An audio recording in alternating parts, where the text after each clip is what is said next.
Hello dear students, आज वापस आ गई हूँ मैं लेके आपके लिए अब की बार वन शॉट रिविजन्स। आपके बोर्ड एग्ज़ाम्स आने वाले हैं और बोर्ड एग्ज़ाम्स जो हैं वो आपके बायो के तो 30 मई को है ना। तो देरी किस बात की, हम लेके आ गए हैं वन शॉट रिविजन, जिससे आपकी स्टडीज़ जो हैं वो बहुत आसान हो जाएंगी। कम से कम और कुछ नहीं तो ये हमारे वन शॉट के आप ये वीडियोज़ ही देख लोगे तो पूरा चैप्टर का जो बेसिक जिस्ट है वो आपके अंदर एकदम दिमाग में बैठ जाएगा। और बिल्कुल तरीके से इस तरीके से करवाएंगे कि आपके बहुत ज़्यादा प्रेशर भी नहीं आएगा।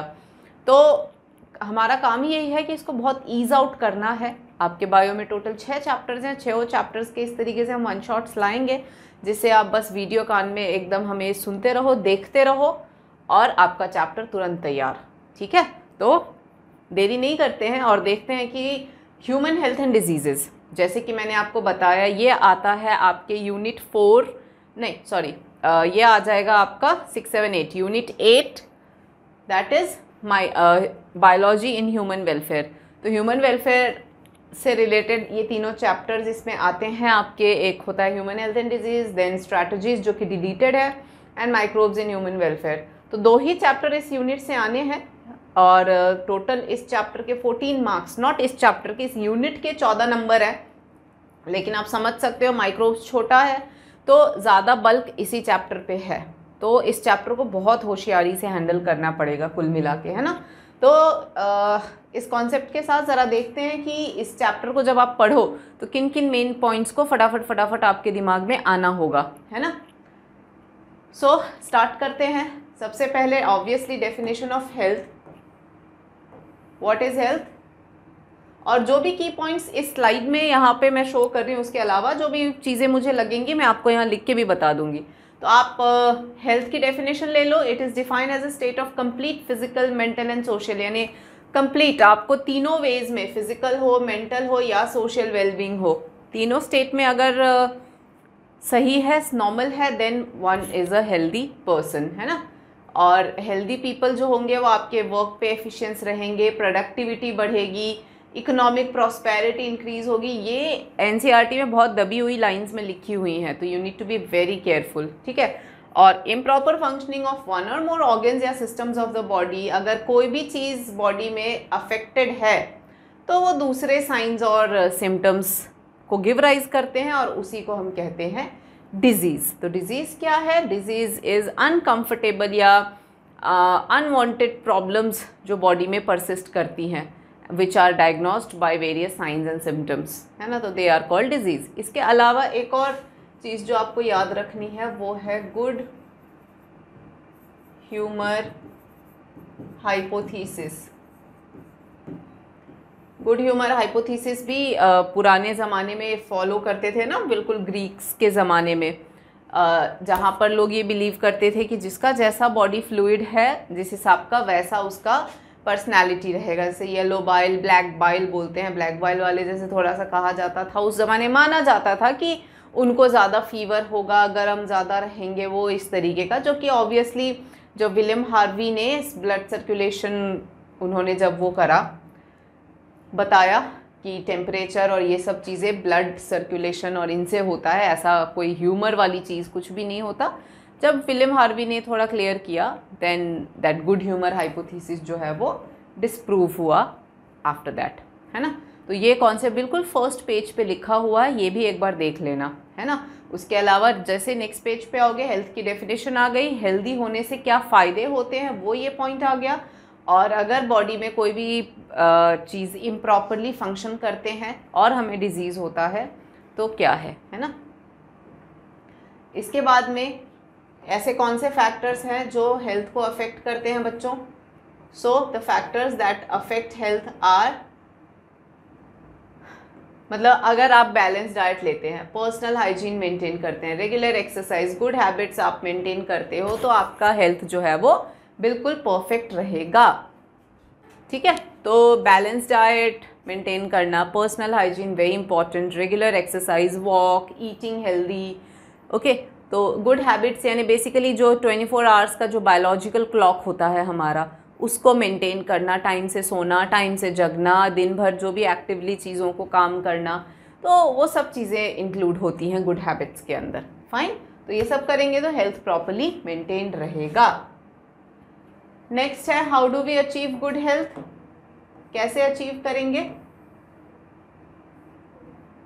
Just check out this.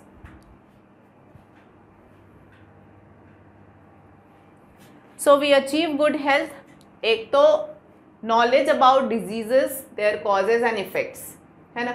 अगर किसी भी डिजीजेज का हमें पता हो, नॉलेज ऑफ, जैसे कि टाइफॉइड है, हमें पता है कि वो एक वाटर बॉर्न और फूड बॉर्न डिजीज है, तो हमें पता होगा कि अच्छा टाइफॉइड ऐसे फैलता है, तो क्यों ना हम साफ़ पानी पिए, क्यों ना साफ़ खाना, प्रॉपरली कुक्ड फूड वगैरह खाएं, है ना।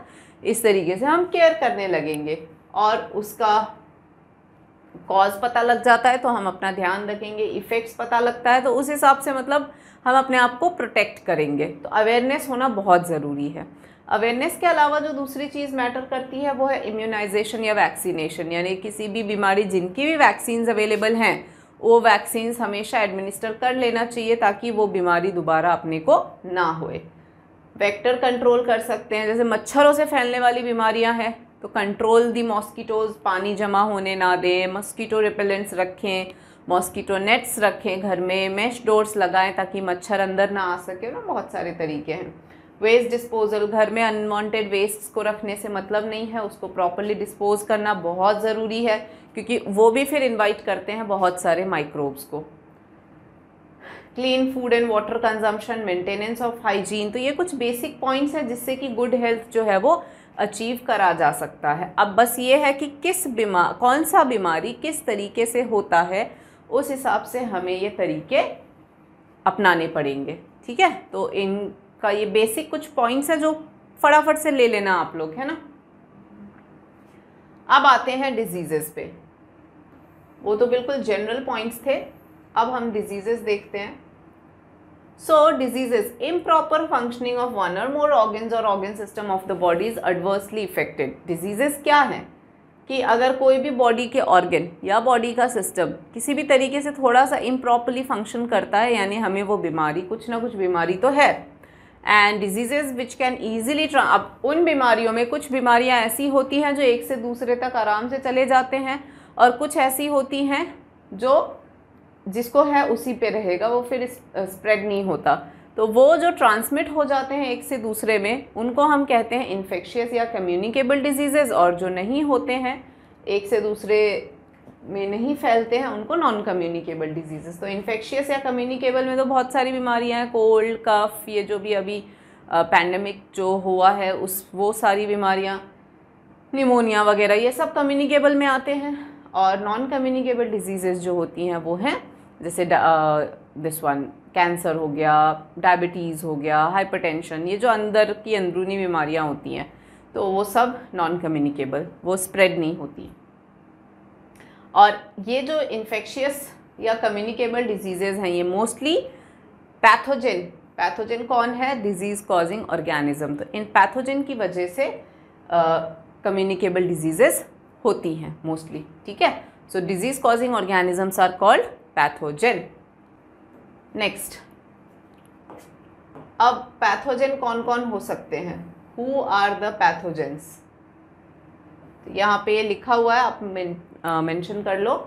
वायरस से होगा, आपके बुक में भी दिया हुआ है, कॉमन कोल्ड दिया हुआ है, वायरल डिजीज सिर्फ आई थिंक एक, पोलियो, मीजल्स। इसके अलावा आप एड्स भी वायरल हो गया, डेंगू भी वायरल हो गया, ये भी लिख सकते हो, chikungunya,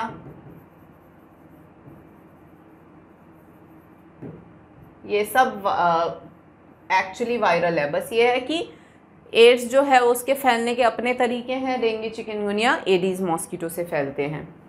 bacteria, typhoid, pneumonia, plague, diphtheria, tetanus, ये सब बैक्टीरियल डिजीजेज हो गए। प्रोटोजोआ जो हो गया उसमें आ गया मलेरिया, अमीबाइसिस, जो entamoeba, malaria is caused by protozoa, plasmodium, amoebiasis is caused by entamoeba histolytica. One by one हम जब पढ़ेंगे तो देख लेंगे इनको, है ना। Then ringworm is the disease caused by a fungi. Then helminths, ascariasis, filariasis and taeniasis, ये सारे जो हैं वो वॉर्म्स से होने वाले डिजीजेज हैं। तो ये हैं वो पैथोजन, और उनसे होने वाली एक जनरल आपको यहाँ पे स्लाइड में कौन कौन सी बीमारियाँ हो सकती हैं वो दे दी गई हैं फॉर इजी रिमेम्बरेंस। का आ गया बोर्ड में भाई, write two names, write two diseases caused by protozoa, तो क्या क्लिक नहीं होता कौन प्रोटोजोआ था, कौन वायरस था, कौन बैक्टीरिया था, ये ध्यान ही नहीं रहता बच्चों को। तो उसके लिए आपकी ये स्लाइड बहुत हेल्पफुल रहेगी। ठीक है, अब आते हैं वन बाय वन, सारी बीमारियों को उठाते हैं और उनकी डिटेल देख लेते हैं। सो यू हैव पैथोजन, बीमारी है पहला हमारा, बैक्टीरियल बीमारी ले रहे हैं, that is called typhoid. Typhoid को कॉज कौन कर रहा है? Salmonella typhi. ठीक है, इट्स अ बैक्टीरिया। और ऑर्गन कौन सा अफेक्टेड होता है? Small intestine, and then they migrate to other organs through blood. तो मेन है स्मॉल इंटेस्टाइन, इसीलिए टाइफॉइड का मेजर सिम्टम जो होता है वो है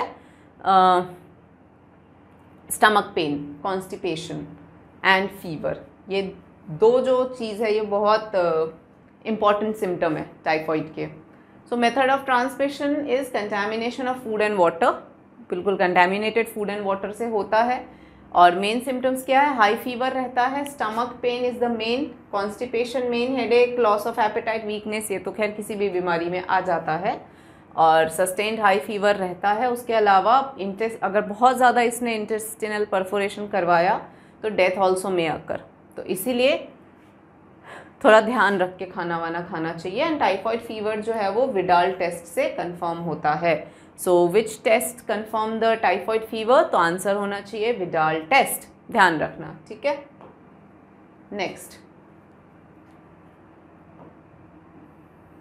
बीमारी आ गई निमोनिया। उसके पहले एक और चीज़ टाइफॉइड में याद रखना है आपको,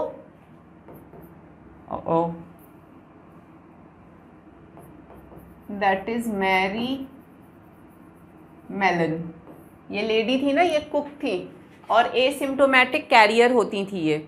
ठीक है, तो since she was the asymptomatic carrier, तो वो जो भी खाना बनाते थे तो ऑब्वियसली इनके बनाए हुए खाने में टाइफॉइड, वो सैल्मोनेला टाइफी तो होती थी। तो जितने लोग खाना खाते थे सब बीमार पड़ते जाते थे, और इनको तो पता ही नहीं, बस ये पता चला बाद में कि भाई इनका खाना खाने से लोग बीमार क्यों पड़ रहे हैं। बाद में पता चला she was the asymptomatic carrier. तो ये भी आपकी बुक में मेंशन्ड है, तो ध्यान रखना। अब आते हैं निमोनिया पे।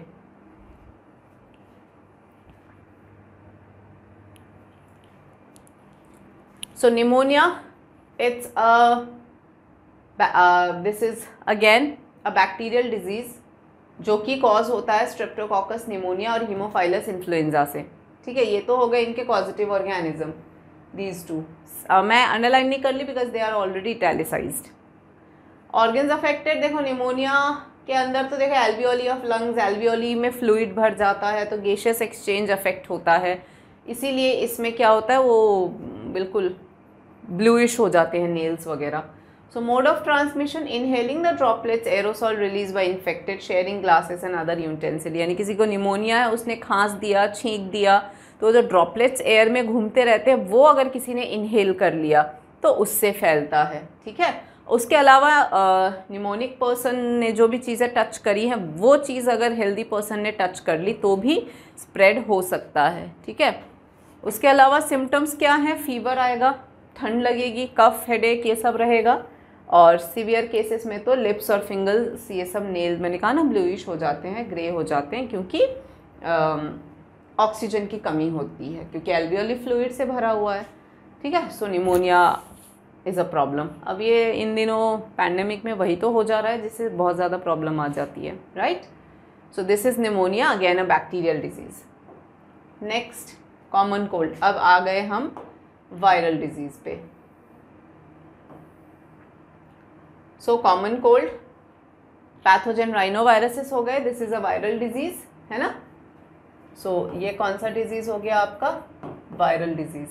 और ऑर्गन्स अफेक्टेड, ये कौन सा ऑर्गन? अब इसमें ज़्यादा मतलब कॉमन कोल्ड इज़ वेरी सर्दी ज़ुकाम जो बोलते हैं, तो वैसे भी 3 दिन तो होना ही होना है, चाहे आप कितनी भी मेडिसिन ले लो।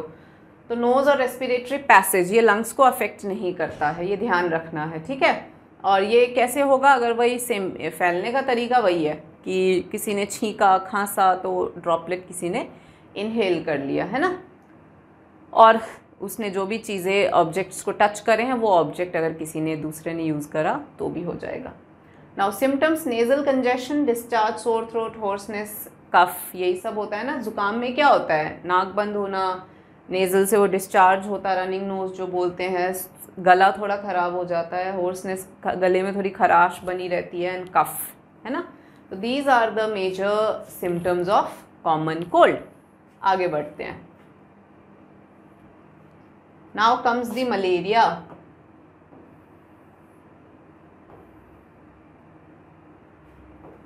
मलेरिया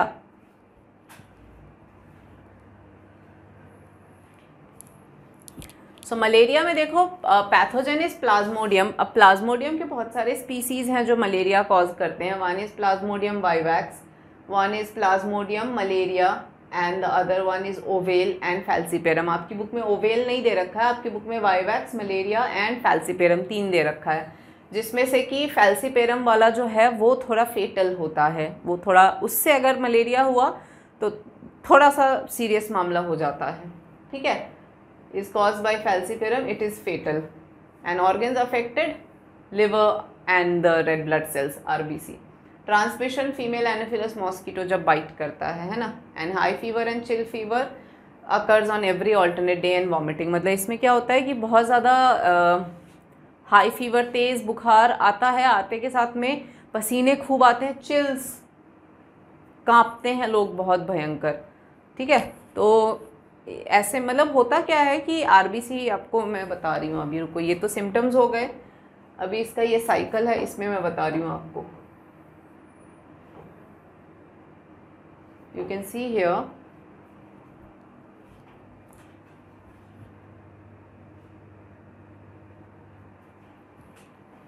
ठीक है। तो इसमें आप देखिए,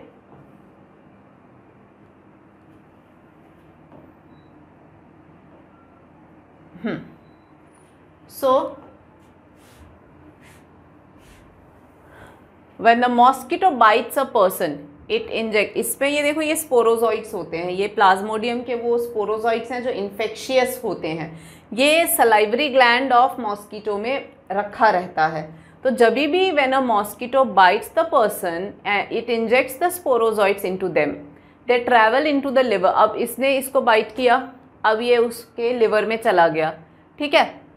सो वहाँ पर it reproduce asexually producing merozoites and they invade the blood cell. Merozoite वहाँ रिपीटेड रेप्लिकेट होते हैं, invade and this that, and ultimately वो बहुत ज़्यादा स्प्रेड होते हैं।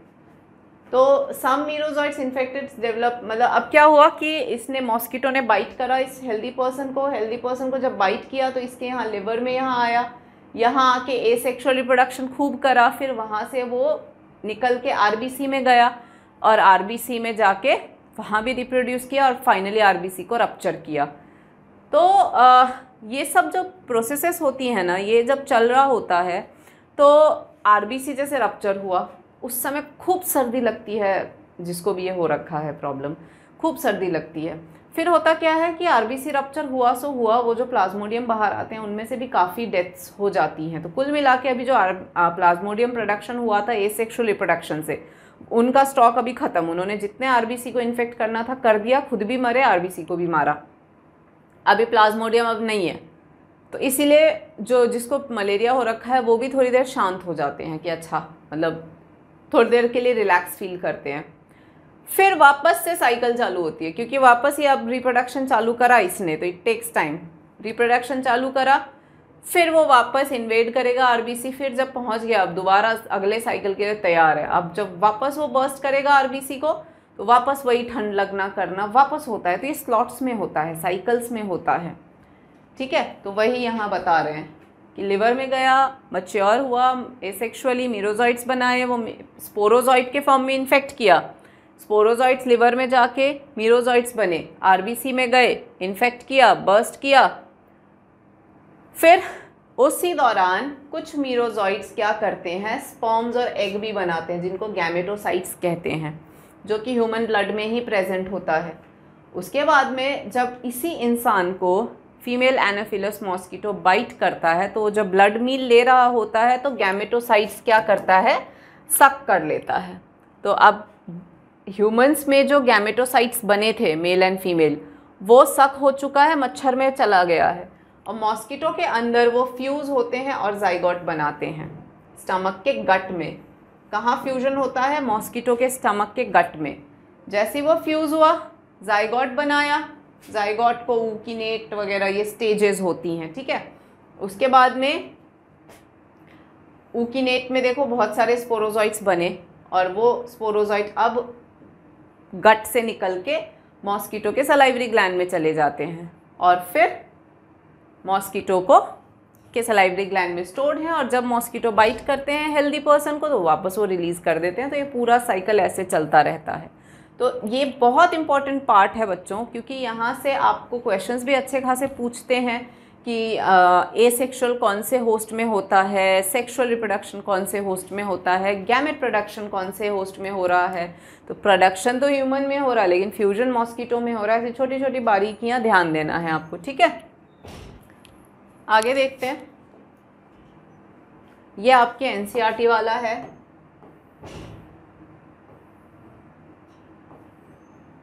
सेम कॉन्सेप्ट है बच्चों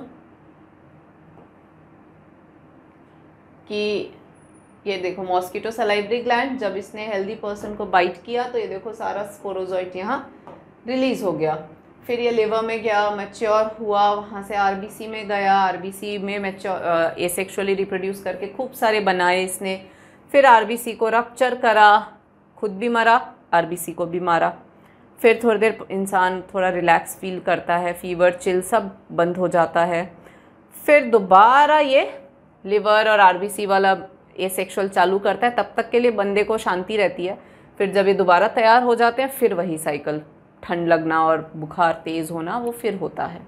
तो ऐसे करके स्टेजेस में होते हैं। इसी बीच कुछ सेल्स इसने गैमेटोसाइट्स बना लिए हैं। ह्यूमन होस्ट देख रहे हो आप, ह्यूमन होस्ट में गैमेटोसाइट बन चुके हैं। फिर ये मॉस्किटो होस्ट है जहाँ पर गैमेटोसाइट्स, मॉस्किटो ने जब इस इंसान को काटा तो ये गैमेट्स जो है वो सक कर लिए। फिर मॉस्किटो में वो गैमेट्स फ्यूज़ हुए, जाइगोट बना इंटेस्टाइन गट के एरिया में, और फिर स्पोरोजॉइट्स बन के उनके सलाइवरी ग्लैंड में स्टोर हो गए।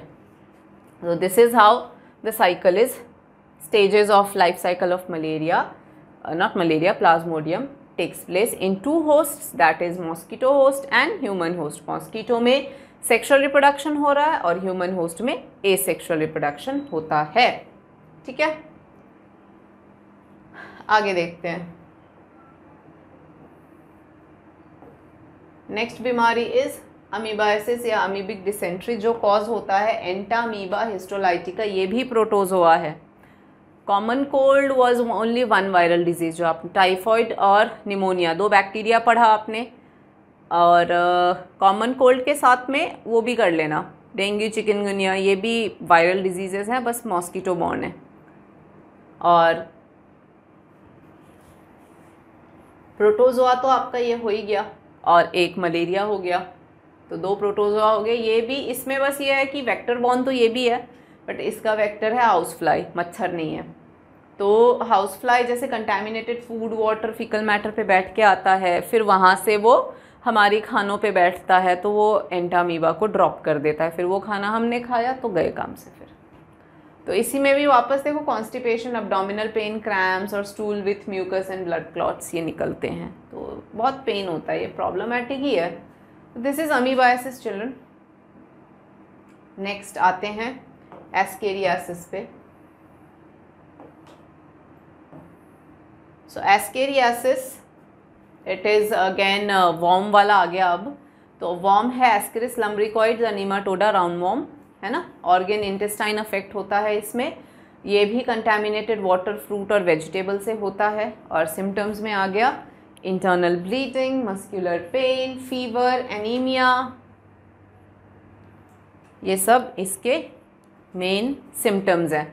एंड इंटेस्टाइनल पैसेज में ब्लॉकेज, मतलब बहुत ये थोड़ा प्रॉब्लमेटिक है। हाँ, one should not be affected with ascariasis. देख रहे हो इंटरनल ब्लीडिंग करवा रहा है, मस्कुलर पेन, फीवर तो चलो ठीक है, लेकिन एनीमिया, आयरन, हीमोग्लोबिन की कमी करवा रहा है ब्लीडिंग करवा के, और इंटेस्टाइन भी ब्लॉक कर देता है, तो है गड़बड़ है मामला।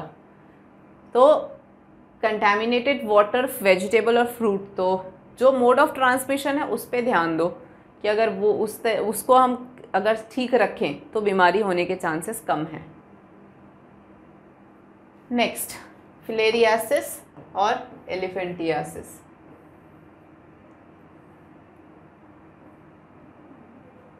ये भी वॉर्म होता है, बट ये फैलता है जैसे एस्केरियासिस तो directly contaminated food, water, vegetable, fruit से आता है। ये जो है ये आते हैं मच्छरों से, ठीक है। तो उचेरेरिया बैनक्रॉफ्टी ये लिम्फेटिक वेसल, जो लोअर लिम्फ वेसल्स होते हैं उनको स्वेल करवा देते हैं। मेथड ऑफ ट्रांसमिशन जो है वो इन्फेक्टेड क्यूलेक्स मॉस्किटो से, मतलब ये जो वॉर्म्स होते हैं ना, इनके छोटे छोटे जो वो होते हैं अर्ली स्टेज वाले जो होते हैं, they are in the mosquito only. तो जब वो मच्छर बाइट करता है तो वॉर्म्स इनकी बॉडी में चले जाते हैं और फिर जो लिम्फ वेसल्स होते हैं वो स्वेल हो जाते हैं। क्रॉनिक इन्फ्लेमेशन होता है जहाँ पे बहुत सालों तक रहता है, and lower lymph, scrotum, penis, सब चीज़ें स्वेल हो जाती हैं। इसीलिए इसको एलिफेंटियासिस या फिलेरियासिस भी कहा जाता है, ठीक है। So this is elephantiasis. Then comes your रिंगवॉर्म्स।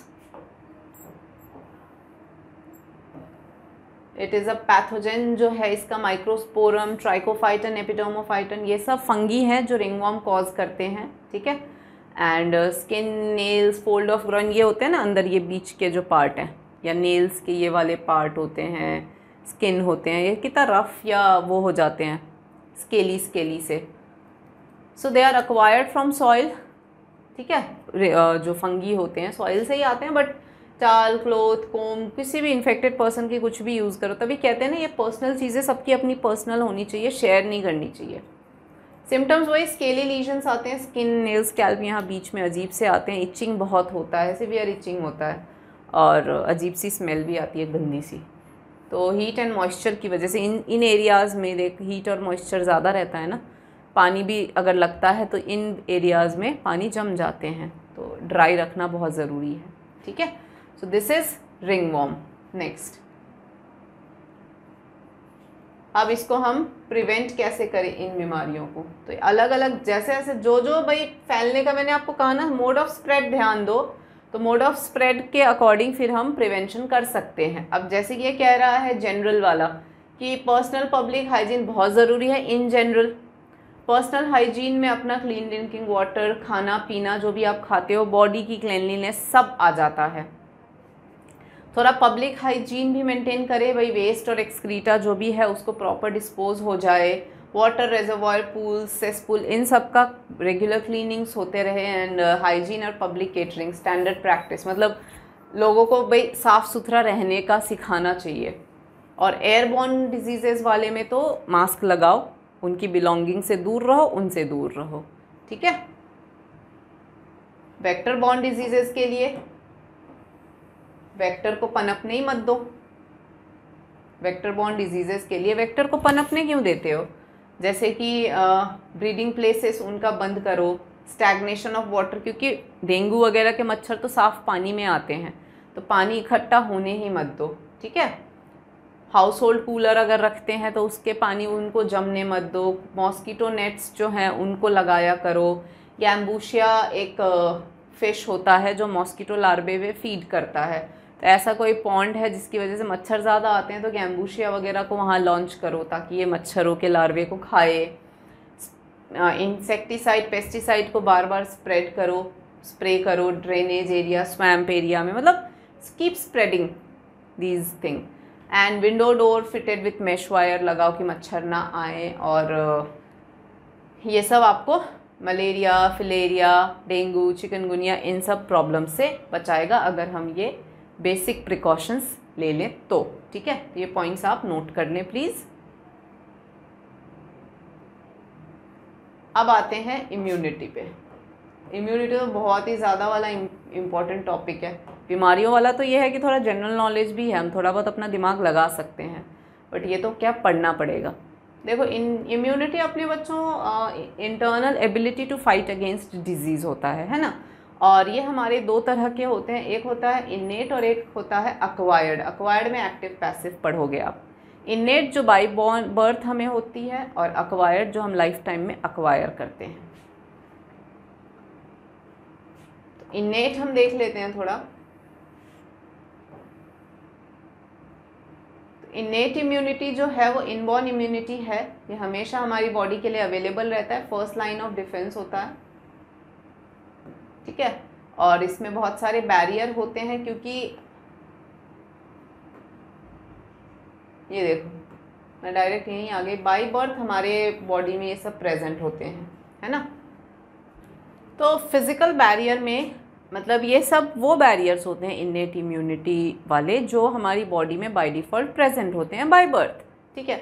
जैसे फिजिकल बैरियर में देखो स्किन होता है, अब ये स्किन है, ये कोई भी चीज़ बाहर का जो एनवायरनमेंट पूरा अनवांटेड चीज़ों से भरा हुआ है, बट डायरेक्ट एंट्री स्किन की वजह से चीज़ें हमारी बॉडी में नहीं एंटर होती हैं, और अगर हो भी गई तो हमारे जो भी ओपनिंग्स हैं, ये नोज़ वाला नेज़ल ओपनिंग है या कान का या माउथ का जो भी ओपनिंग है, उन सब एरिया में देखो कोटिंग ऑफ म्यूकस लगा हुआ है, जो क्या करते हैं, ये अनवांटेड माइक्रोब्स जो आ भी गए तो उनको ट्रैप कर लेते हैं, ठीक है, बिकॉज वो थोड़े से वो वाले होते हैं, चिपकू टाइप, तो ट्रैप कर लेते हैं। तो ये लगे हैं हमारे respiratory tract, gastrointestinal tract, urinogenital tract, इन सब में होता है, ठीक है।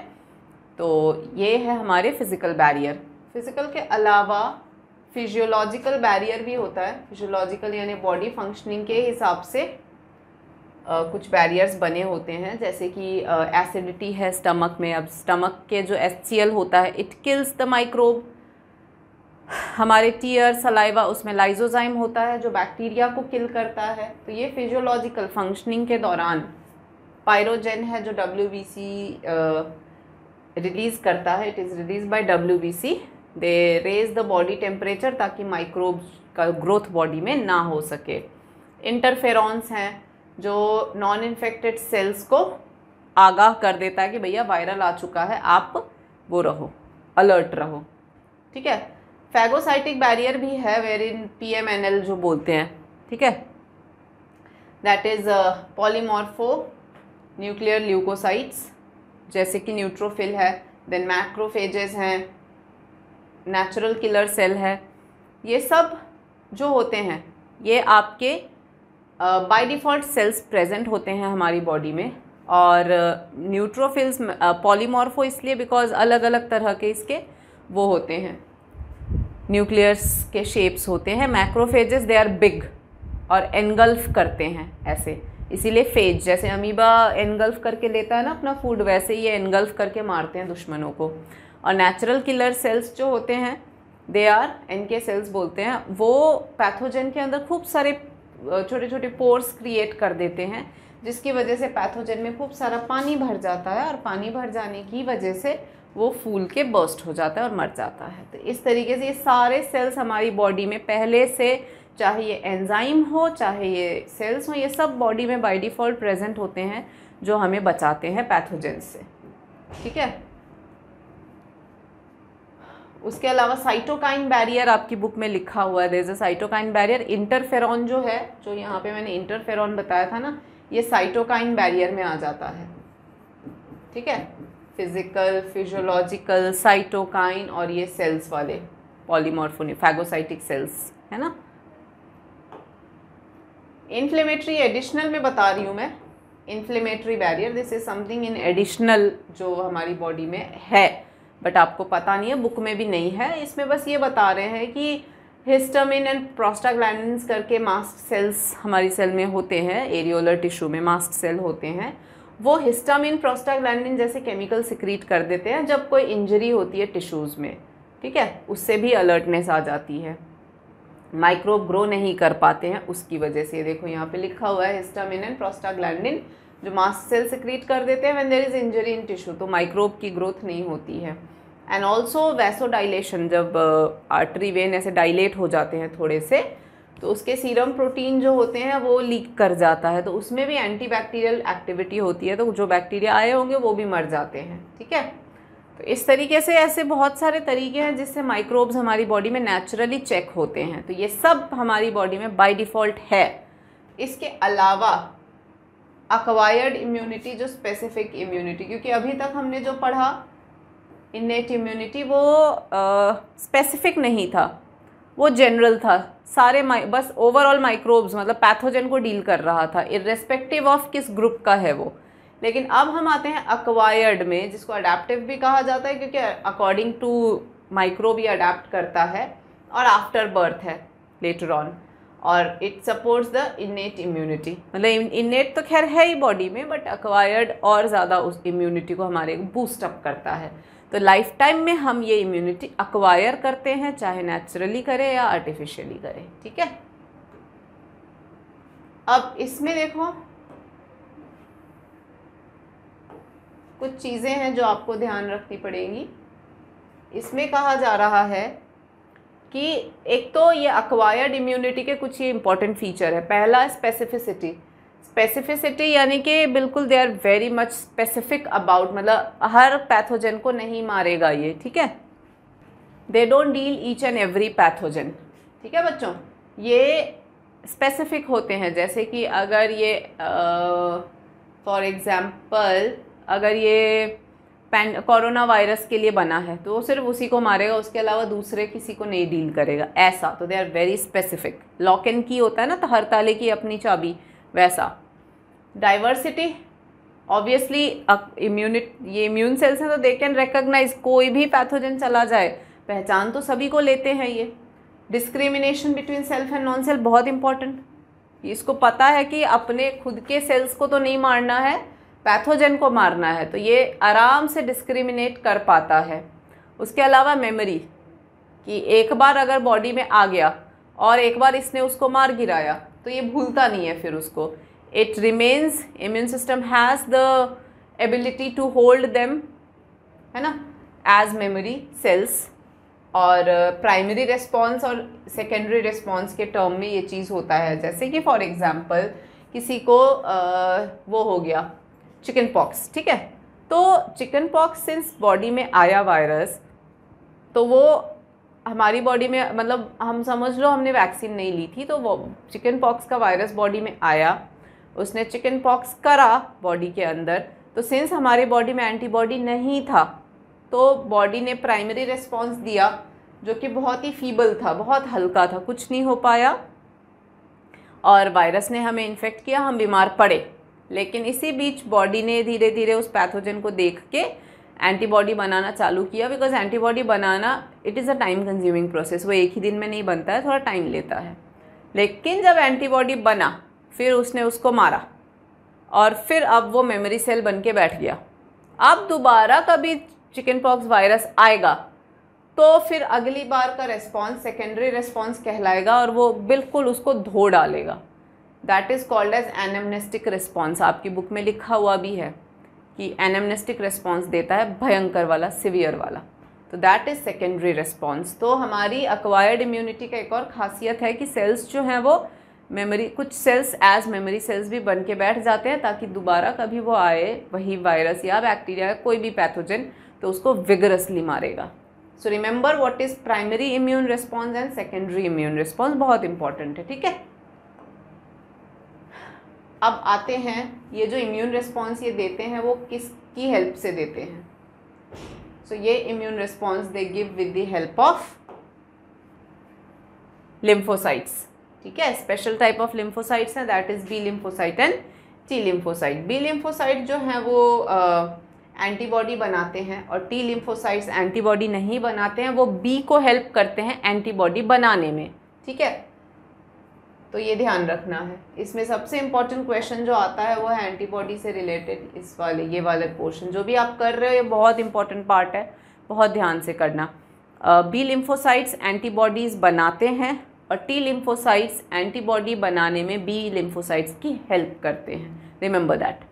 अब यहाँ देखो आप एंटीबॉडी कैसा दिखता है, तो H2L2 इसका फॉर्मूला है।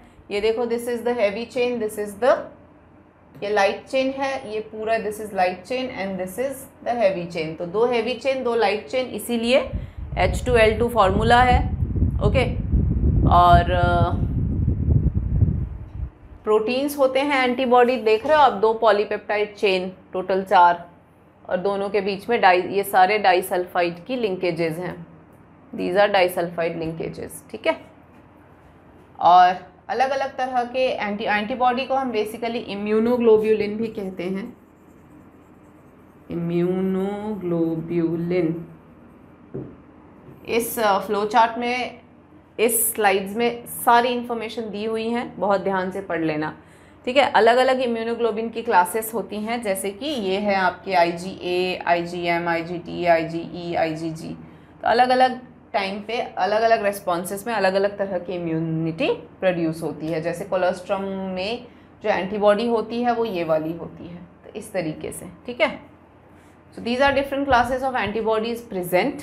और उसके अलावा आगे देखिए आप, antibody mediated immunity versus cell mediated immunity. आपकी बुक में दो है ना, एक है आपका ह्यूमोरल इम्यूनिटी जो आपका वो देता है बी लिम्फोसाइट, और एक सेल मीडिएटेड इम्यूनिटी जो देता है टी लिम्फोसाइट। तो एंटीबॉडी मीडिएटेड इम्यून रिस्पॉन्स या ह्यूमोरल इम्यून रिस्पॉन्स भी बोलते हैं हम, जो बी सेल्स देता है एंटीबॉडी बना के। क्यों ह्यूमरल क्यों? बिकॉज ह्यूमर का मतलब होता है फ्लूइड, ठीक है। ह्यूमर का मतलब फ्लूइड होता है, और सिंस एंटीबॉडी ब्लड वाले फ्लूइड में जाके काम करता है, इसीलिए ह्यूमोरल इम्यून रिस्पॉन्स।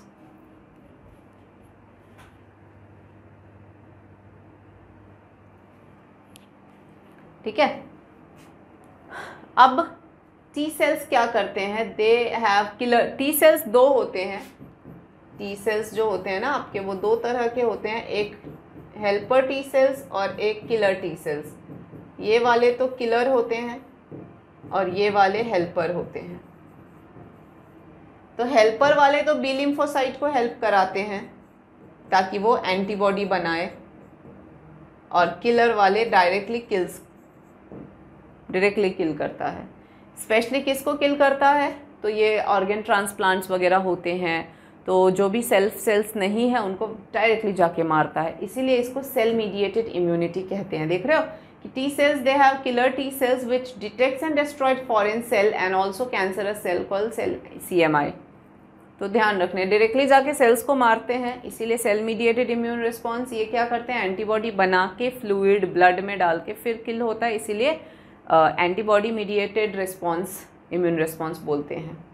तो इसीलिए T lymphocytes are responsible for organ transplant या rejection of organ, and tissue matching blood group are essential. इसीलिए तो ब्लड ग्रुप लोग मैच कराते हैं, क्योंकि अगर डिफरेंस हुआ तो ये फिर एक्टिवेट होके जाके छोड़ेगा नहीं बस। फिर भी मैच कराने के बावजूद भी टी सेल्स का कोई भरोसा नहीं है, कभी भी जाके कुछ भी कराए, इसीलिए इम्यूनोसप्रेसेंट्स फिर भी दिए जाते हैं बच्चों। सोचो, तो ये है। तो यहाँ से इस पॉइंट से आपको याद रखना है AMI या HMI या फिर CMI, इनके बीच में ज़रूर ये क्वेश्चन पूछते हैं, बहुत बार पूछा है, तो केयरफुल रहना। अब आते हैं एक्टिव इम्यूनिटी पे। So active immunity, when the host is exposed to antigen, then मतलब एक्टिव इम्यूनिटी जो है वो है स्लो और नेचुरल होता है, इन द सेंस कि या तो जैसे मैंने कहा चिकन पॉक्स का वायरस, या तो चिकन पॉक्स का वायरस चला गया और हम बीमार पड़े, तब जाके बॉडी ने एंटीबॉडी बनाया, या फिर चिकन पॉक्स को किल्ड फॉर्म में वैक्सीनेशन के रूप में हमने ले लिया। दोनों ही केसेस में, क्योंकि बॉडी जो है वो सिर्फ पैथोजन को देखता है, लाइव है डेड है उससे मतलब नहीं है उसको। तो ये है कि फॉरेन पार्टिकल बॉडी में आया कैसे, ये तो अलाउड ही नहीं है। क्यों आया तो अब छोड़ेंगे नहीं, चाहे डेड हो या ऑलरेडी डेड हो या लाइव हो, उससे एंटीबॉडी इतना वो नहीं पहचानता है, ठीक है। तो या तो आप लाइव सेल्स बॉडी में चला जाए तो एंटीबॉडी बन गए, या वैक्सीन में डेड डाल के दो तो एंटीबॉडी बन तो नेचुरली रहे हैं ना, ठीक है। तो दैट इज़ एक्टिव इम्यूनिटी की चाहे जैसे भी फॉर्म में हो, ट्रिगरिंग फैक्टर दे रहे हो ना, आप बाहर से पैथोजन दे रहे हो और बॉडी नेचुरली बना रही है, दैट इज एक्टिव इम्यूनिटी, ठीक है। तो ये ध्यान रखना आप लोग। इसीलिए ये स्लो है और takes time to give its full effective response, क्योंकि एंटीबॉडी बनने में टाइम लगता है। और जब हम वैक्सीन्स बिल्कुल डेलिबरेटली इंजेक्ट करते हैं तब हम इसको एक्टिव इम्यूनिटी कहते हैं, ध्यान रखना, ठीक है।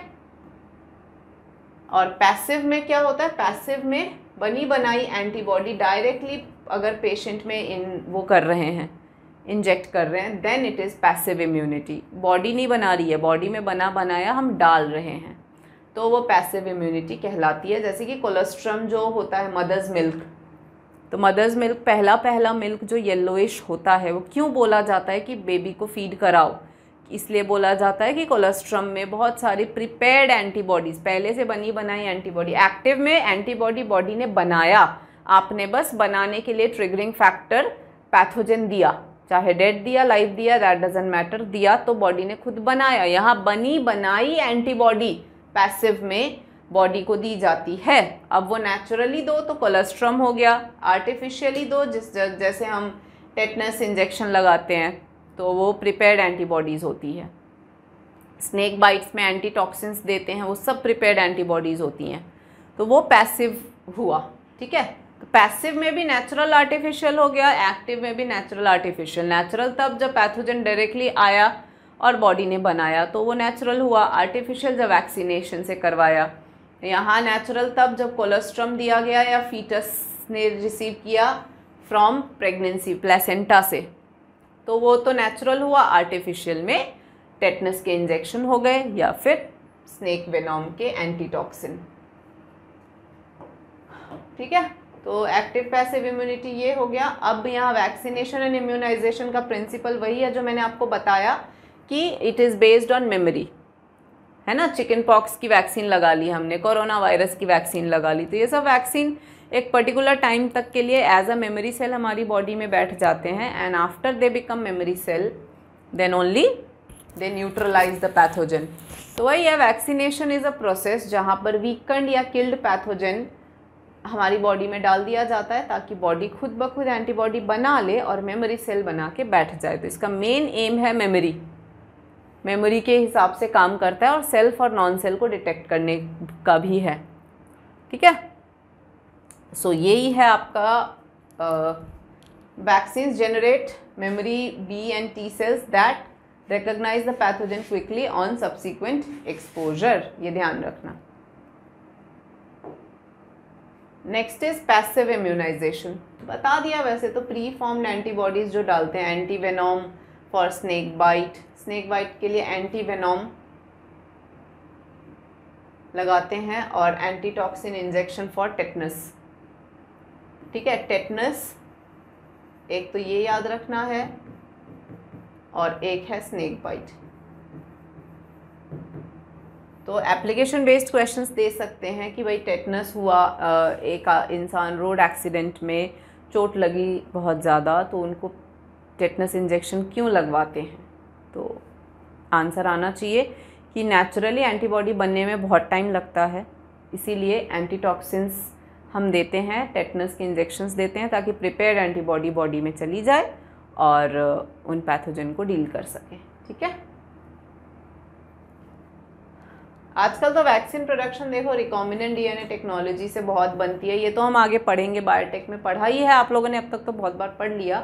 तो आप खुद जानते हो कि आरडीएनए टेक्नोलॉजी ने कैसे बैक्टीरिया और ईस्ट की मदद से रिकॉम्बिनेंट वैक्सीन्स आजकल खूब बनते हैं, है ना। तो हेपेटाइटिस के वैक्सीन्स बन चुके हैं, बहुत सारे वैक्सीन्स बन चुके हैं यूजिंग दीज बैक्टीरिया। ठीक है, तो कितना इम्पॉर्टेंट है आजकल वैक्सीन्स ये आप जानते हो। Next is the allergy. So allergies is the next topic. और ये क्या है, एलर्जीज क्या होते हैं, एक्सजरेटेड रिस्पॉन्स होता है। ठीक है, दैट इज एक्सजरेटेड यानी बहुत ज़्यादा हाइप करा हुआ रिस्पॉन्स। देखते ही हो ना, कोई एलर्जन चला गया तो कितना छींकना, खांसना, आँखों से आंसू आना, रेडनेस, इन्फ्लेमेशन, जाने क्या क्या, तो हाइपर रिस्पॉन्स रहता है, इसीलिए एक्सजरेटेड रिस्पॉन्स होता है। ठीक है, इसको हम एलर्जी कहते हैं। और मेनली मैंने आपको बताया कि हमारी बॉडी सब बर्दाश्त कर सकती है, फॉरेन पार्टिकल बर्दाश्त नहीं कर सकती, तो उसको लेके जिस भी तरह से वो रिस्पॉन्स देती है that is the response that body gives. और एक्सजरेटेड जब देता है तो उसको हम एलर्जी कहते हैं। और किसकी वजह से होती है एलर्जी, तो agents of allergy are called allergen, जिसके दौरान मैंने कहा था ना अलग अलग क्लासेस ऑफ एंटीबॉडीज़ हैं। जैसे आप देख सकते हैं IgE is produced during allergy, IgA जैसे कि था कोलेस्ट्रॉम वगैरह में। तो ऐसे अलग अलग classes of antibodies are produce during different responses. ठीक है, कॉमन जो अलर्जन है वो डस्ट धूल से लोगों को होती है, पॉलन से होती है। देखते हो आप जब हार्वेस्टिंग चल रही होती है उस दौरान खूब धूल धक्कड़ उड़ते हैं, लोगों को कितनी प्रॉब्लम आती है उस दौरान। एनिमल डैंडर जो एनिमल्स की जो चीज़ें होती हैं उससे निकलते हैं, उससे एलर्जी होती है। और सिम्टम में वही sneezing, watery eyes, running nose और बार बार छींकना खांसना, ये सब चलता रहता है। और उस दौरान क्या बॉडी के अंदर क्या हुआ, जब आपको पूछा जाए कि एग्जैक्टली बायोलॉजिकली हो क्या रहा है, तो आपको कहना है कि हमारी बॉडी में मास्ट सेल्स होते हैं एरियोलर टिश्यू में। उन मास्ट सेल्स से कुछ केमिकल सिक्रीट होते हैं जैसे कि हिस्टामिन, सेरोटोनिन, और ये फिर एक्सैजरेटेड रिस्पॉन्स क्रिएट करवाते हैं। ऐसे केसेस में हमें एंटीहिस्टामिन, एड्रेनालिन, स्टेरॉइड्स, ये दवाइयाँ लेनी होती हैं। एंटी यानी क्योंकि ये तो करवा ही रहे हैं तो इनके एंटी जो दवाइयाँ हैं वो लेनी होती हैं जो एलर्जी के सिम्टम्स को दबा देते हैं। ठीक है, so these are called allergies. तो एलर्जेंस का ध्यान रखना, ये कॉमन पॉइंट्स है जो मैंने बिल्कुल पिक करके यहाँ डाल दिए हैं। तो इन पॉइंट्स को कर लोगे आराम से काम खत्म। अब आते हैं ऑटो इम्यूनिटी। ऑटो इम्यूनिटी यानी कि अभी तक मैंने आपको यही पढ़ाया है कि हमारी बॉडी सेल्फ और नॉन सेल्फ को बिल्कुल पहचानती है, अपने बॉडी को तो कुछ नहीं करती है, बस दूसरे पैथोजन जो बॉडी में आते हैं उनको छोड़ती भी नहीं है ना। लेकिन कभी कभार हमारी बॉडी भूलती है बच्चों, कभी कभार ऐसा होता है कि बॉडी भूल जाते हैं कि खुद का कौन सा है और बाहर का कौन सा है, तब प्रॉब्लम आती है और उसको हम कहते हैं ऑटो इम्यूनिटी। लिखा है ना कि memory based acquire immunity, they are able to distinguish but some time, चाहे जेनेटिक डिसऑर्डर हो या जो भी रीज़न हो, रीज़न अभी तक क्लैरिटी नहीं है, बट हाँ खुद के सेल को पहचानना जब वो भूल जाते हैं तब कुछ बीमारियां होती हैं जैसे कि rheumatoid arthritis, multiple sclerosis and all. ठीक है, तो ये है ऑटो इम्यूनिटी। तो ये कुछ बीमारियां हैं जो खुद के सेल्स डैमेज होने से, और इम्यून सिस्टम जब खुद के सेल्स को डैमेज करती है तब होता है। फाइन, अब आते हैं immune system in the body. हमारी बॉडी में इम्यून सिस्टम कहाँ रह के काम करते हैं, तो जैसे मैंने आपको पढ़ाते समय भी पहले बताया था कि एक तो होता है आर्मी जब बनाते हैं, इंडियन आर्मी जब बनाते हैं, तो एक होता है कि उनका ट्रेनिंग वाला पार्ट जो है वो जैसे NDA एकेडमी है, देहरादून में हो गया, पुणे जहाँ भी है, वहाँ पे उन्होंने उनको ट्रेनिंग दी। ट्रेनिंग के बाद में उनकी फिर पोस्टिंग लगा देते हैं कि ठीक है now you are ready, now you are posted, या तो जम्मू एंड कश्मीर या जैसलमेर बॉर्डर जहाँ भी है उनको पोस्टिंग दे दी। समझ रहे हो? उसी तरीके से यहाँ पर भी हमारे इम्यून सिस्टम जो हैं वो बनते कहाँ पर हैं और बन जाते हैं जब बिल्कुल तैयार एक्टिव हो गए तो फिर कहाँ रह के काम करते हैं, that is your lymphoid organs.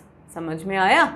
तो lymphoid organ, lymphoid tissue, BNT antibody, ये सब हमारे इम्यून सिस्टम के ये तो पार्ट हैं, ये वो मेंबर्स हैं जो इम्यून सिस्टम को फॉर्म करते हैं। लिम्फॉइड ऑर्गन ये वो जगह है जहाँ पे इम्यून सेल्स बनते हैं। लिम्फॉइड टिश्यूज़ अगेन जहाँ पे रह के काम करते हैं। B और T सेल्स तो खुद सेल्स ही हो गए, antibodies and all. Now immune system recognises foreign and response, ठीक है, ये हम पढ़ चुके हैं। और it plays important role allergy, auto immunity and organ transplantation, इन सारी जगहों पे इम्यून सिस्टम का मेन रोल होता है ना। अब आते हैं प्राइमरी।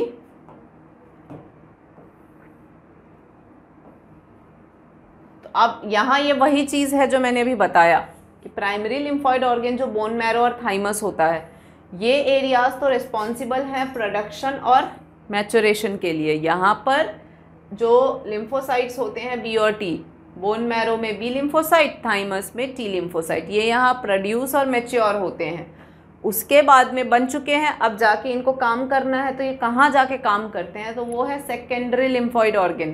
काम करते हैं या तो स्प्लीन में रहते हैं, टॉन्सिल्स में रहते हैं, लिम्फ नोड्स में रहते हैं, pairs patches of small intestine and appendix, in areas में ये रहते हैं और यहाँ रह के फिर वो अपने एक्शंस को परफॉर्म करते हैं। ठीक है, तो बोन मैरो जैसे कि मेन लिम्फॉइड ऑर्गन हो गया जहाँ पे लिम्फोसाइट्स बनते हैं B सेल्स, थाइमस हो गया आपका T सेल्स, ठीक है, यहाँ पे बन गए B सेल्स और थाइमस में बन गए T सेल्स।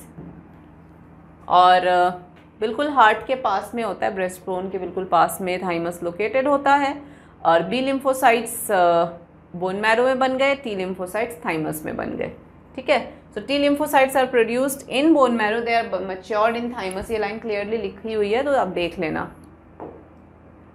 नाउ ये आ गए आपके secondary lymphoid organ. Secondary lymphoid organ यानी कि अब ये यहाँ बन चुके हैं, बोन मैरो और थाइमस में बनने का काम हो चुका, अब यहाँ रह के अपना एक्शन परफॉर्म करते हैं।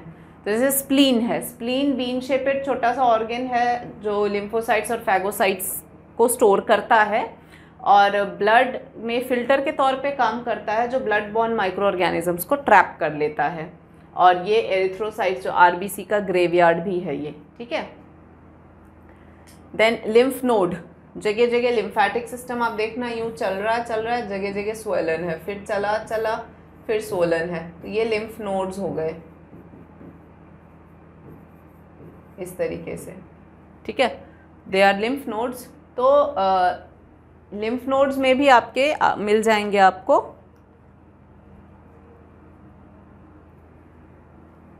माइक्रो ऑर्गेनिजम्स, ये भी ट्रैप कर रहा है, और antigen responsible for activation and, या ध्यान दो स्मॉल सॉलिड स्ट्रक्चर हो गया, ये बना दिया मैंने। इट ट्रैप्स माइक्रोब्स ऑब्वियसली, क्योंकि यहाँ पे पैथोजन को ट्रैप करते हैं। क्यों? क्योंकि यहाँ पे लिम्फोसाइट्स प्रेजेंट हैं। नाउ एंटीजन या पैथोजन जो ट्रैप हुए हैं in the lymph node, they are वो क्या करते हैं, they are responsible for activation and differentiation. Differentiation यानी मैच्योर होना of lymphocyte and cause the immune response. क्योंकि यहाँ पर पैथोजन ट्रैप हुए हैं तो ये इम्यून सिस्टम को ट्रिगर करते हैं, भैया भेजो लिम्फोसाइट्स, यहाँ मारना है। तो that's how they help in immunity.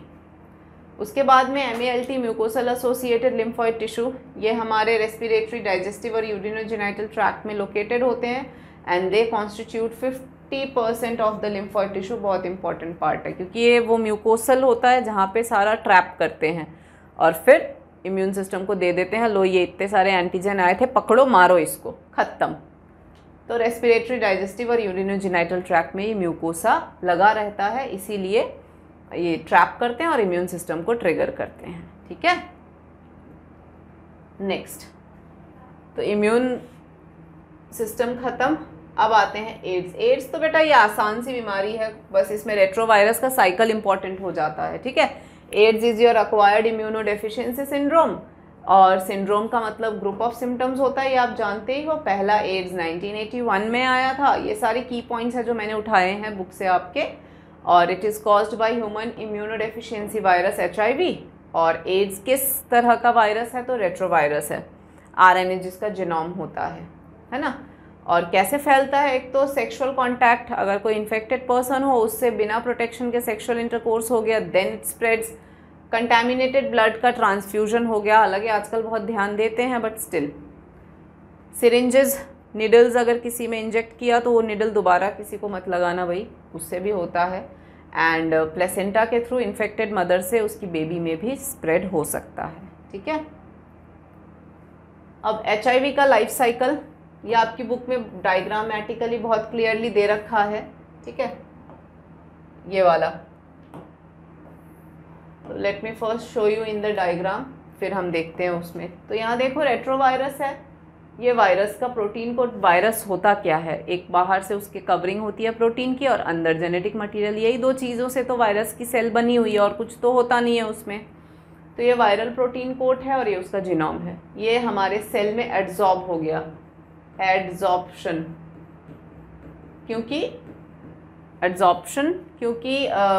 Virus directly खुद अंदर नहीं आ सकता पूरा का पूरा, वो अपना जेनेटिक मटेरियल लॉन्च कर देता है। देखो आगे जेनेटिक मटेरियल इसने दे दिया, तो वायरल RNA आ गया।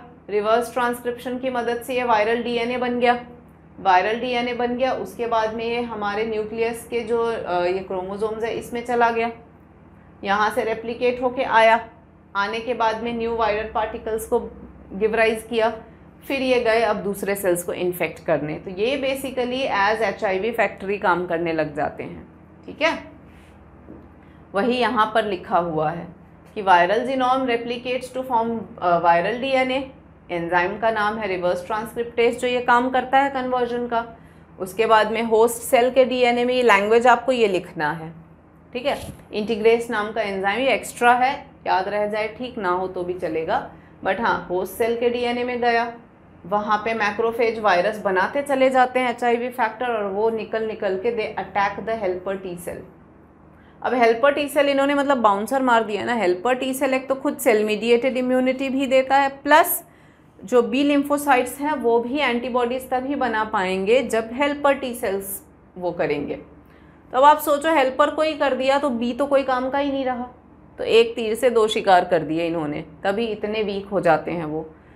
Then there is progressive reduction in number of helper T cell, and due to the reduction in helper T cell person start suffering from अलग अलग different infections। मतलब ऐसे पैरासाइट जैसे toxoplasma है, छोटे मोटे वायरस, फंगी, राइनोवायरसेस, जो हमारी बॉडी में आके कुछ नहीं कर पाते, वो भी शेर बन जाते हैं, और वो भी जाने क्या क्या हमारी बॉडी में करने लग जाते हैं, मतलब सीरियस हो जाता है। सिंपल बीमारियां जो वैसे ख़त्म हो जाती हैं वो भी सीरियस हो जाते हैं, ये है कहने का मतलब, ठीक है। एंड दे मतलब एड्स वाले लोग एड्स के नहीं, इम्यून सिस्टम के ख़त्म होने की वजह से 10 बीमारियां लेते हैं, इसलिए उनकी डेथ होती है। ये तो मैंने समझा ही दिया आपको। कैसे भाई डायग्नोस कैसे करेंगे हम एड्स को, तो ELISA technique, enzyme linked immunosorbent assay, this is a technique जिसमें कि मैंने आपको पढ़ाया है कि एक ऐसे चिप लेते हैं, है ना, इसमें ऐसे करके, और इसमें हमने मान लो डाल दी एंटीजन, वायरल एंटीजन, वायरस हमने किल्ड वायरस डाल दिया इसमें, और जो भी antigen antibody, this is antigen antibody reaction. मान लो कोई सस्पेक्ट है तो ऑब्वियसली बॉडी में एंटीबॉडी तो बाय डिफॉल्ट देखो बन ही जाते हैं, भले वो काम कर रहे ना रहे, वो सेकेंडरी चीज़ है। प्राइमरी चीज़ ये है कि बॉडी एंटीबॉडी ज़रूर बनाता है। तो जब बॉडी एंटीबॉडी बना चुका होगा HIV के अगेंस्ट, और उसका HIV टेस्ट हो रहा है, तो एंटीजन मैंने डाला, पेशेंट का ब्लड डालो, अगर ब्लड में एंटीबॉडी होगा तो दोनों रिएक्ट कर जाएंगे एंड रिस्पॉन्स पॉजिटिव हो जाएगा, और अगर ब्लड में एंटीबॉडी नहीं मिला तो फिर it will be a negative affair, तो पर्सन इज HIV नेगेटिव। तो ये हम एंजाइम की मदद से करते हैं, इसीलिए एंजाइम लिंक्ड इम्यूनोसॉर्बेंट ऐसे, एंड प्रिंसिपल जो है इसका वो है एंटीजन एंटीबॉडी रिएक्शन, ठीक है। एड्स का कोई क्योर नहीं है, only prevention can be done.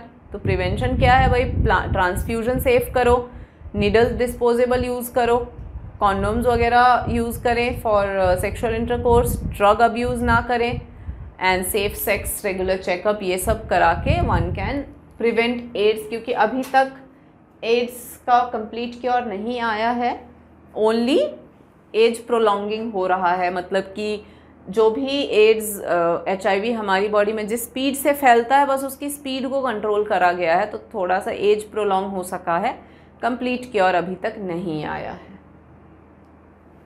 Next disease is the cancer.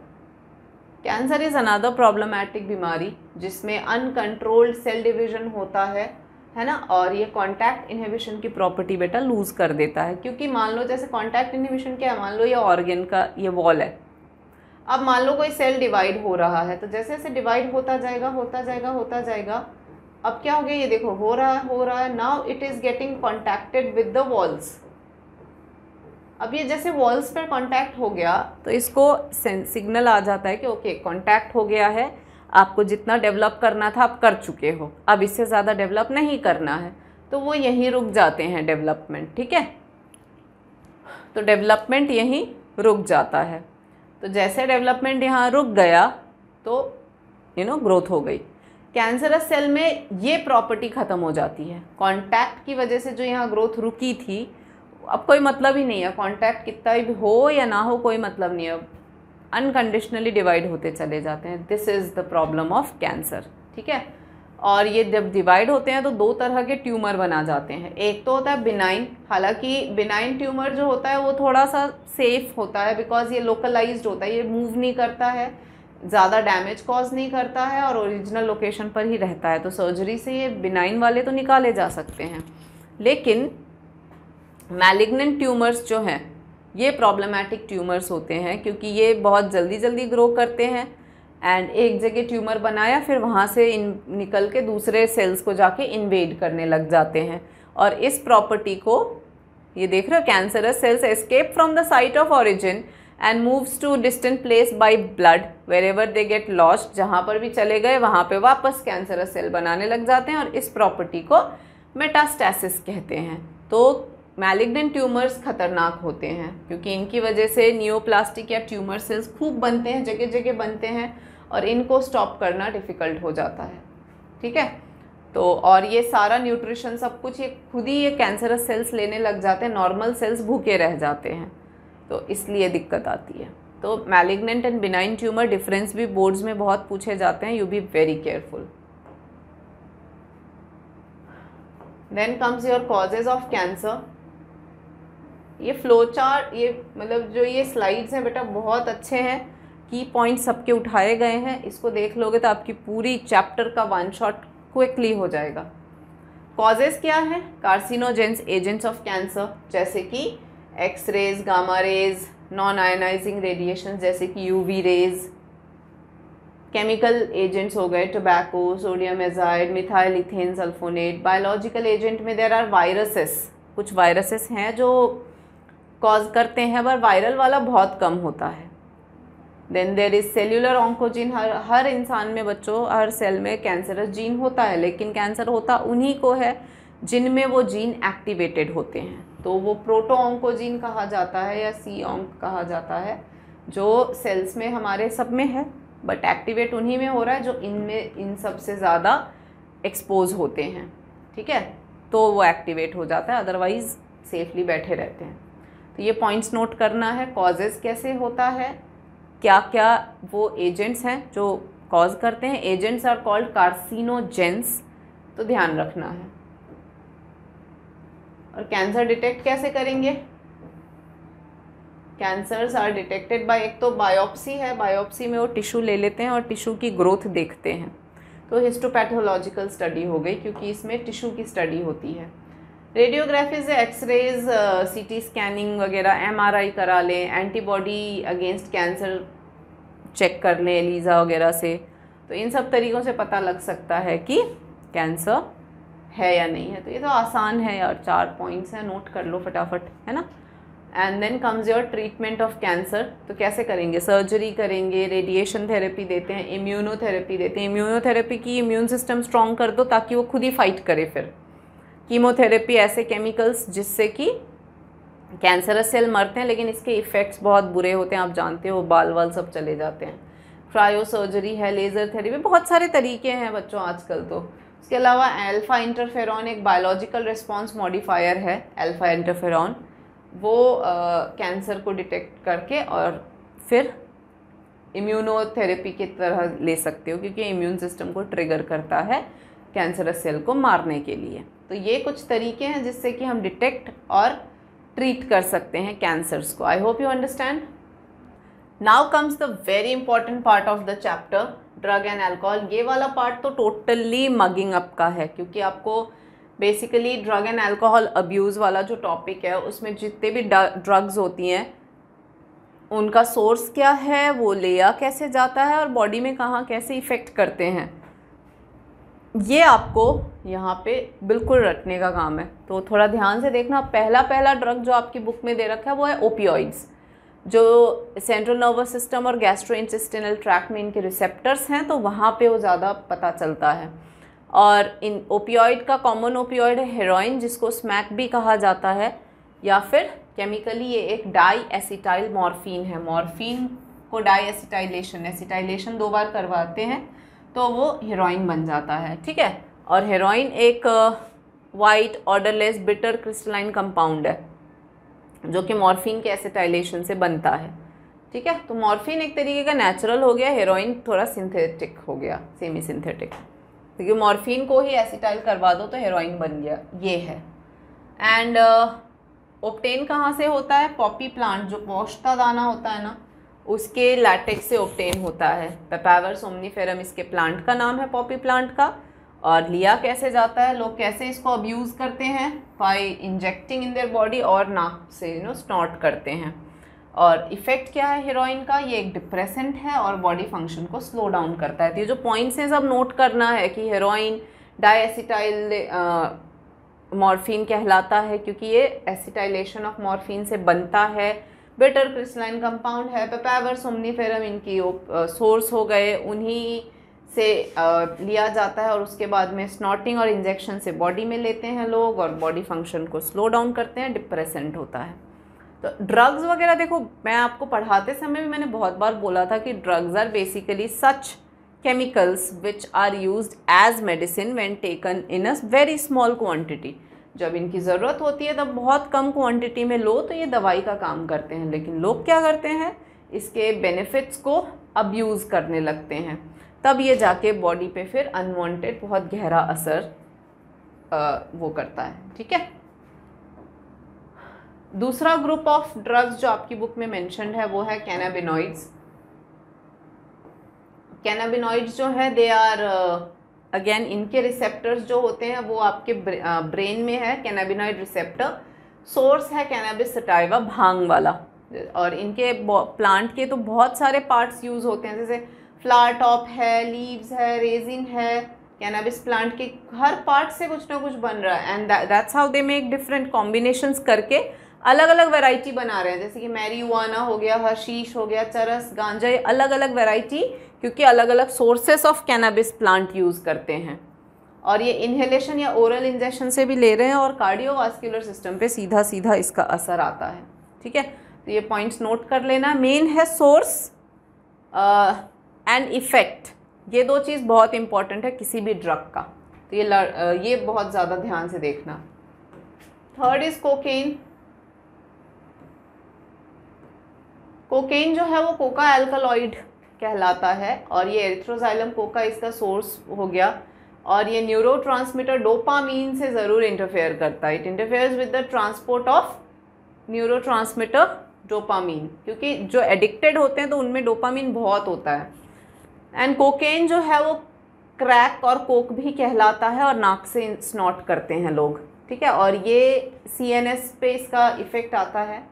इसको लेने के बाद में एकदम इंक्रीज्ड एनर्जी, यूफोरिक फील करते हैं बहुत ज़्यादा, that's why sports person abuse करते हैं इसको। लेकिन एक्सेसिव डोज अगर लेंगे तो हेलुसिनेशन यानी कि आप अपनी ही दुनिया में हो, आपको लगता है यहाँ ये हो रहा है, यहाँ ये हो रहा है, जबकि नेचुरली वो हो नहीं रहा है, वो आप इमेजिन करते हो, दैट इज़ हेलुसिनेशन। और जिनको हेलुसिनोजेनिक प्रॉपर्टी है वो है अट्रोपा, बेलाडोना और धतूरा, इनमें भी हेलुसिनोजेनिक प्रॉपर्टीज़ हैं।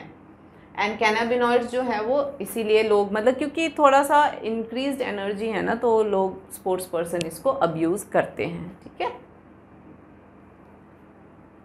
बाकी ओवरऑल मेडिसिनल यूज़, बेसिकली इन ड्रग्स की मेडिसिनल यूज़ ही होते हैं, लेकिन लोग इनके फ़ायदे को अनवांटेडली मिसयूज़ करते हैं। सो देखो, barbiturates, amphetamine, benzodiazepine, lysergic acid, LSD, ये सब दवाइयाँ हैं जो मेंटल इलनेस, डिप्रेशन और इंसोम्निया जैसी बीमारियों से इनको बचाते हैं। लेकिन लोग क्या कर रहे हैं, बस जैसे ही नींद ना आए रोज़ खाओ, तो अब्यूज़ हो गया ना। मॉर्फिन एक इफ़ेक्टिव सेडेटिव, और सेडेटिव यानी नींद लाता है, और पेन किलर है। तो सर्जरी वाले पेशेंट्स को कुछ दिनों के लिए मॉर्फिन देते हैं, लेकिन लोग फिर उसको अब्यूज़ करना स्टार्ट कर देते हैं। एंड हेलुसिनोजेनिक प्रॉपर्टी वाले, जैसे कि अपने भांग धतूर, अब भांग धतूर रिलीजियस मेडिसिन नहीं है और रिचुअल सेरेमनी में नहीं यूज़ होते, शिव जी को नहीं चढ़ाते, लेकिन लोग क्या कर रहे हैं, जो एक बेसिक काम है वो लोग एक लिमिटेड वे में करें तो समझ में आता है, दे अब्यूज़ इट। दैट्स वाई मैं कह रही हूँ वो कोई बुरा नहीं है, बस ये लोग क्या करते हैं, उसको अब्यूज़ करते हैं बहुत उससे। ठीक है, उसके अलावा यू हैव टोबैकोज। तो टोबैको जो है ये च्यू या फिर स्नफ, नाक से मुंह से ऐसे लिया जाता है, आई डोंट नो। और निकोटिन या एल्कोलॉइड, इसमें मतलब निकोटिन होता है, जो केमिकल होता है जो एडिक्शन कॉज करता है, वो है निकोटिन। ओके, तो वो एक एल्कोलॉइड, प्लांट प्रोडक्ट है, एल्कोलॉइड है, और ये एड्रिनल ग्लैंड को स्टिमुलेट करता है ताकि वो ब्लड प्रेशर बढ़ा दे और हार्ट बीट बढ़ा देता है। और उससे दूसरी प्रॉब्लम अलग चालू होती है, कैंसर ऑफ लंग हो गया, urinary bladder, throat, bronchitis, emphysema यानी कि एक्सचेंज ऑफ गैसियस जो गैसेस होते हैं एल्वियोली में वो कम पड़ जाते हैं, हार्ट डिजीजेज हो गए, गैस्ट्रिक अल्सर, 10 तरह की प्रॉब्लम्स आती हैं। एंड स्मोकिंग की वजह से CO कार्बन मोनोऑक्साइड बॉडी में बढ़ जाता है और कार्बन मोनोऑक्साइड की पॉइजनिंग हो जाती है। आप कह सकते हो इसकी क्या हो जाती है, पॉइजनिंग हो जाती है। ठीक है, तो इंस्टेड ऑफ ऑक्सीजन हीमोग्लोबिन क्या है, इसके साथ भी बाइंड कर सकता है, ऑक्सीजन के साथ भी बाइंड कर सकता है। लेकिन अगर ऑक्सीजन कम हो बॉडी में और ये CO ज़्यादा हो तो फिर ऑक्सीजन के साथ कौन बाइंड करेगा, बॉडी तो CO के साथ बाइंड करने लग जाती है हीमोग्लोबिन, और फिर कार्बन मोनोऑक्साइड पॉइजनिंग हो जाती है एंड अल्टीमेटली पर्सन का बचना मुश्किल। तो वन शुड नॉट, क्यों स्मोक करते हैं जब इतनी प्रॉब्लम आ रही है, टोबैको से इतनी प्रॉब्लम आ रही है, I don't know why people do this. Blood pressure बढ़ रहा है, इतनी दुनिया भर की बीमारियां हो रही हैं, तरह तरह के कैंसर्स हो रहे हैं, सो वो निकोटिन करवा रहा है, तो one should not do it. तो ये सारे ड्रग्स, बच्चों ड्रग और अल्कोहल अब्यूज़ इसीलिए इस चैप्टर में दिया भी गया है क्योंकि adolescents are the ones who fall in the trap of these drug abuse। ठीक है, ड्रग्स अब्यूज़ में सबसे ज़्यादा एडोलेसेंट्स पे, क्योंकि उनको क्यूरियोसिटी लेवल रहता है, थोड़ा सा कूल लगता है कि यार थोड़ा बहुत ले तो थोड़ा cool you know, unnecessary unwanted चीज़ें हैं। तो इसीलिए आपके चैप्टर में दिया गया है कि ये चीज़ें दवाइयाँ होती हैं, कम कम लेनी होती हैं, तरीके से लेनी होती हैं, फिर छोड़ना होता है। कंटिन्यूसली अगर लेंगे तो ये अब्यूज़ कहलाएगा और दुनिया भर की दूसरी दिक्कतें देंगी। ठीक है, तो एडोलेसेंट्स क्यों होते हैं, बिकॉज उनका सबसे इंपॉर्टेंट चीज़ है that is called curiosity, adventure, excitement, experimentation, they are the common reasons. और ये इस एज में वैसे ही बहुत ज़्यादा होता है, तो इस वजह से लोग इसके ट्रैप में फॉल कर जाते हैं। तो be careful, they are medicines. ठीक है, अगर इन अब्यूज़ को अगर ध्यान से नहीं वो किया गया तो one will be addicted. What is addiction? It's a psychological attachment to certain effects, जैसे कि यूफोरिया एंड टेम्पररी। जो भी ड्रग लेने के बाद में एक जो टेम्पररी फीलिंग ऑफ वेलबिंग आता है वो आदत में आ जाता है। आज हम होता ही है, अपने को नहीं होता, घर पे हम कुछ कर रहे हैं, मोबाइल गेम खेल रहे हैं, फिर अपने को लगता है यार आज नहीं खेलेंगे, आज नहीं, थोड़ा सा होता ही है ना। तो वो अटैचमेंट, दैट इज़ एडिक्शन, है ना। तो यहाँ पे चलो मोबाइल गेम भी एक्चुअली एडिक्शन में काउंट होने लगा है, ध्यान रखना आप, वो भी नहीं करना है।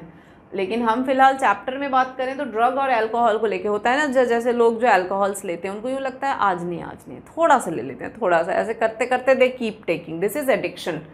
तो ये कंटिन्यूस जब अगर लोग लेते हैं एडिक्शन हो जाता है और थोड़ा थोड़ा करके वो लेते रह जाते हैं तो बॉडी की टॉलरेंस लेवल बढ़ जाती है। तो बॉडी फिर अब हाई डोजेस डिमांड करने लगता है। इनिशियली आपने थोड़ा थोड़ा करके बॉडी को इतना वो कर दिया कि बॉडी चाहता है कि और लाओ, तो टॉलरेंस लेवल बढ़ गया। अब आप अगर नहीं दोगे तो प्रॉब्लम आती है विड्रॉल सिंड्रोम की। और ये इतना गंदा होता है कि उसमें बंदा कुछ भी कर सकता है, कोई भी क्राइम कर जाएगा, किसी को मार भी सकता है, खुद को मार दे, कुछ भी कर सकता है, ये इतना गंदा होता है। तो कुल मिला के भैया दूर रहो इन सबसे। थोड़ा करना ही is a forerunner to addiction.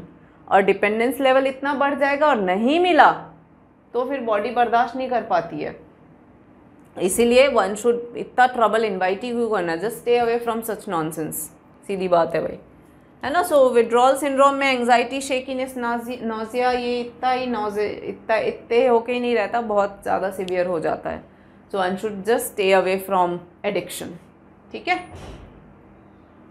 और इफ़ेक्ट्स ऑफ ड्रग अल्कोहल बहुत ज़्यादा है। आप यहाँ तो रटने की बातें देखो कितने सारे आपके यहाँ पर दे रखे हैं कि इमीडिएट इफ़ेक्ट तो आपकी बिहेवियर में आएगा, आप बहुत ज़्यादा वो वैंडलिज्म, वायलेंस पे उतर आएंगे। अगर किसी ने बहुत कंटिन्यूस ड्रग्स ले रहे हैं तो बिहेवियर पूरा चेंज हो जाता है। और वार्निंग साइंस क्या है? एकेडमिक परफॉर्मेंस कोई मतलब नहीं, absence from school, personal hygiene कुछ नहीं, विड्रॉल, आइसोलेशन, डिप्रेशन, ये सब रिबेलियस बिहेवियर, फैमिली फ्रेंड से रिलेशनशिप ख़राब हो जाती है, हॉबीज़ पे ध्यान नहीं देते हैं, eating sleeping habit change, weight, appetite, सब में फ़र्क पड़ जाता है। ठीक है, और अगर कोई इंट्रावीनस ले तो वो तो फिर एड्स और हेपेटाइटिस को इनवाइट कर रहा है, क्योंकि ड्रग के उसमें झूम रहे हैं, उसको थोड़ी पता रहे भाई निडल चेंज करो, वो तो की they keep sharing among themselves, तो एड्स और हेपेटाइटिस जैसी बीमारियों को इनवाइट कर रहे हैं। क्रॉनिक यूज से अल्कोहल अगर कंटिन्यूस यूज हो तो लिवर सिरोसिस हो जाए, है ना। प्रेगनेंसी में अगर लेते हैं तो फीटस पे असर आ सकता है। तो ये सब बीमारियां हैं, प्रॉब्लम्स हैं जो ड्रग और अल्कोहल की वजह से होती हैं। पॉइंट्स में लिखे हुए हैं, आपको बहुत आसानी होगा पढ़ने के लिए, तो you can note down these points, ठीक है। बुक में क्या पैराग्राफ में दे रखा है, समझ में नहीं आएगा, पकड़ में नहीं आएगा, तो just note down these points, it's good for you. और प्रिवेंशन क्या है बच्चों? प्रिवेंशन इज भाई पीयर प्रेशर जो दोस्त लोग फोर्स करते हैं मत ध्यान दो, अपना एजुकेशन प्रॉपर रखो, काउंसलिंग लेते रहो, पेरेंट्स दोस्तों से हेल्प लो, डेंजर साइन अगर आए तो मेडिकल हेल्प लेके ख़त्म करो, बढ़ने नहीं देना है बस प्रॉब्लम, ठीक है। और इस चैप्टर के ये कुछ एब्रीविएशंस हैं जो अपने काम आएंगे, जैसे PMNL है पॉलीमॉर्फो न्यूक्लियर ल्यूकोसाइड, CMI है सेल मीडिएटेड इम्यूनिटी, ELISA है enzyme linked immunosorbent assay, HLA human leukocyte antigen, HLA आपकी बुक में है नहीं तो इसको आप कट भी कर सकते हो। MALT is mucosal associated lymphoid tissue, SCID severe combined immunodeficiency, ये आगे आएगा तो समझ के रखो। NACO is National AIDS Control Organisation, MRI magnetic resonance imaging, CT is computerised tomography. तो ये सब इस बुक में चैप्टर में हैं, इतने सारे एब्रीविएशंस हैं, ऐसे आपको पता नहीं चलेगा, लेकिन हमने यहाँ पे आपको रख दिया है तो you all can note down. और ये चैप्टर देखो बहुत ज़्यादा मायने रखता है बच्चों, क्योंकि एक तो लंबा बहुत है, कंटेंट बहुत ज़्यादा है, बहुत सारा स्कोप है यहाँ से क्वेश्चंस आने का, इसीलिए जैसे ये जो मैंने स्लाइड्स यूज़ करके पढ़ाई है ना, they will be very helpful, क्योंकि की पॉइंट्स को आइसोलेट किया गया है। You just take them down, study this proper, तो फिर बहुत आसान हो जाएगा आपके लिए, मैं कह रही हूँ, इन पॉइंट्स को पढ़ोगे ढंग से तो, ठीक है। इसी के साथ one shot of human health तो आज हो गया है, अब नेक्स्ट वीडियो में हम लाएंगे one shot revision for microbes, ठीक है। तब तक के लिए आप ये स्लाइड्स वीडियोस देखते रहो एंड बोर्ड के लिए तैयार होते रहो। On this note it's a goodbye, take care.